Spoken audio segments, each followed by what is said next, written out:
राधे राधे हरे कृष्ण। आप सभी को श्री राधा अष्टमी की बहुत बहुत शुभकामनाएं। धार्मिक मान्यताओं के अनुसार भाद्रपद मास की शुक्ल पक्ष की अष्टमी तिथि को राधा रानी का अवतरण हुआ था, इसलिए इस दिन को श्री राधा अष्टमी के रूप में मनाया जाता है।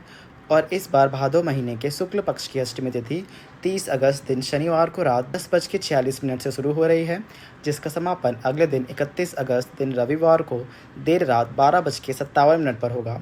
ऐसे में इस बार उदय तिथि के अनुसार 31 अगस्त रविवार को श्री राधा अष्टमी मनाई जाएगी और इस दिन राधा रानी की पूजा का शुभ मुहूर्त रहेगा सुबह 11:05 से दोपहर 1:38 तक।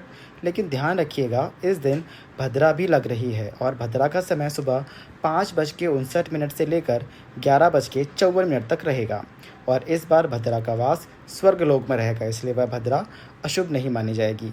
पूजा पाठ संबंधित कार्य आप इस समय कर सकते हैं।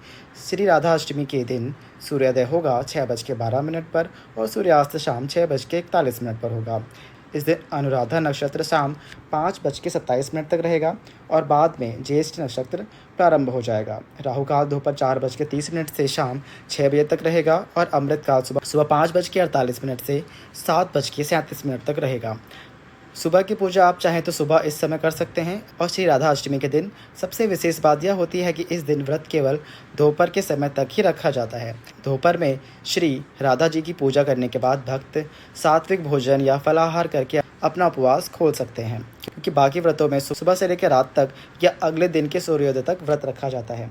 लेकिन एकमात्र श्री राधा अष्टमी का व्रत होता है जो कि आप दोपहर की पूजा करने के बाद खोल सकते हैं। इस दिन श्री राधा रानी को माखन मिश्री के भोग के अलावा अरबी की सब्जी का भोग किसी भी रूप में आप अवश्य लगाएं, क्योंकि अरबी की सब्जी राधा रानी को अत्यंत प्रिय है और क्योंकि जो भी वस्तुएं श्री कृष्ण को प्रिय होती हैं वही राधा रानी को भी प्रिय होती हैं, इसलिए इस दिन आप राधा रानी की पूजा में उन सभी सामग्रियों का प्रयोग करें जिसे आप श्री कृष्ण जन्माष्टमी के दिन करते हैं।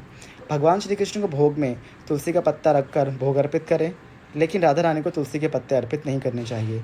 इस दिन धूप दीप जलाएं और श्री राधा जी के जन्म की खुशियाँ मनाएं।